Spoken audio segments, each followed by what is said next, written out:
Meaning of accounting standards. Accounting standards are written statements of uniform accounting rules and regulations issued by the accounting body of the country. In our body, the accounting body is Institute of Chartered Accountants of India, to be followed while preparing and presenting the financial statements. So, accounting standards are the rules.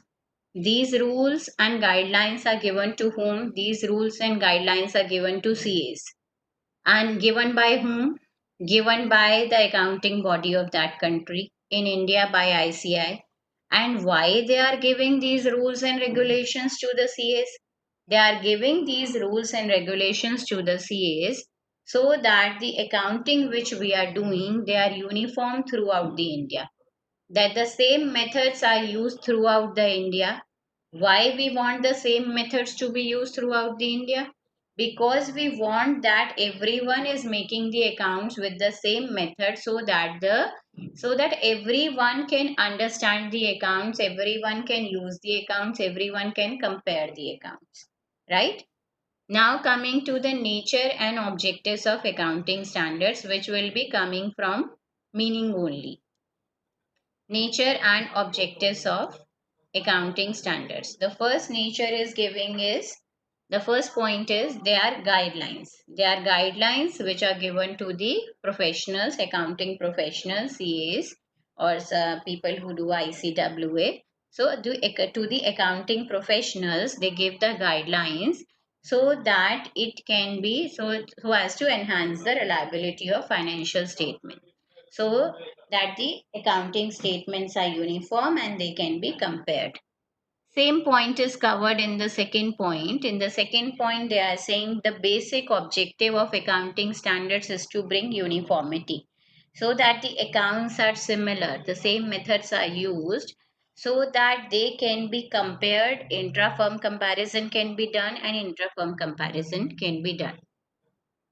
Third point of nature is these accounting standards are mandatory in nature. It is compulsory for all the accountants to follow accounting standards while making the accounts. Then, point 4, with the change in the economic environment and law of the nation, accounting standards are subject to change from time to time, but in no case they will override the provisions of law. This we have studied in the features also, that accounting principles are not static. That it is not that once we have made the account, so we cannot modify it. Every time amendments are coming, revision is coming, like in cash flow statement, first AS3 came, then AS3 revised came. So, according to the environment, economic environment, what is the environment going on in our country, business environment, we change our accounting standards. They can be changed, right? Then the fifth point is where alternative accounting practices are available, accounting standards prescribe a preferred accounting practice. However, management is free to use any accounting practice by giving suitable disclosures. If the management prefers to change the existing accounting practice, the change in practice must be disclosed along with financial impact, for example, change in the method of charging depreciation. This we discussed earlier also, that in accounts there are generally some methods available to us, that for the calculation of depreciation we have straight line method and we have written down value method. For the calculation of stock we have methods, for the calculation of goodwill we have methods.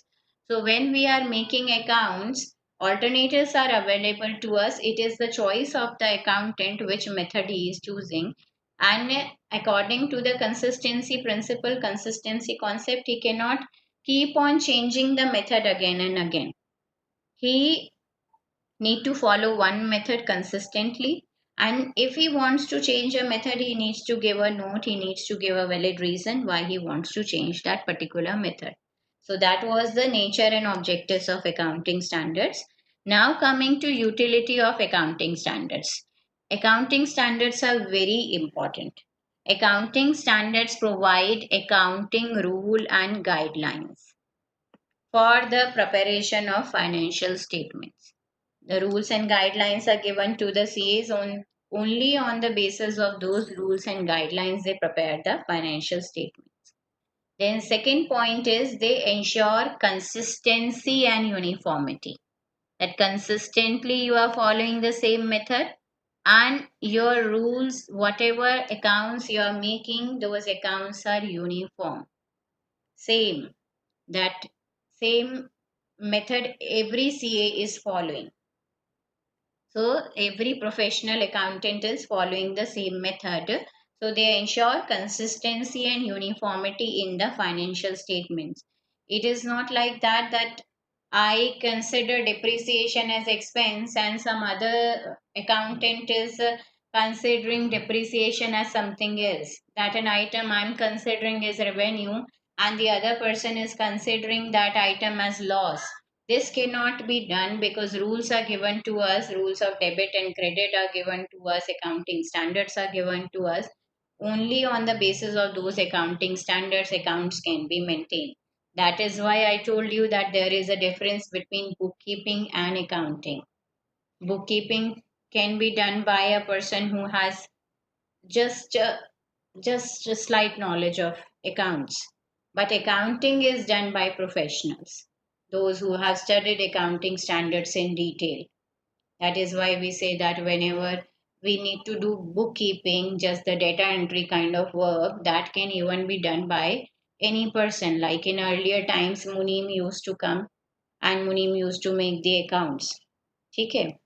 Now coming to third point, the accounting standards are mandatory in nature.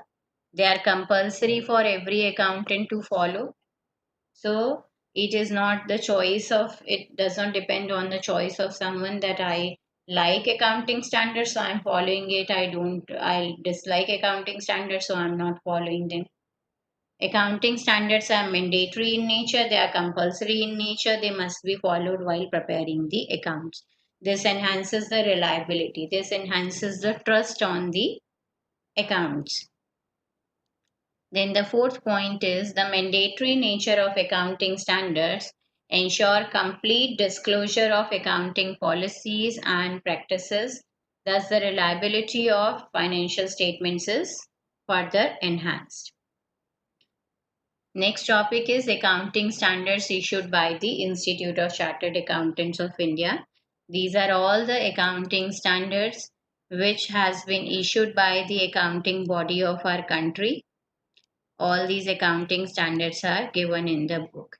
AS 32. From AS 1 till AS 32, all these accounting standards are given. Now we will go to the topic of IND AS, Indian Accounting Standards.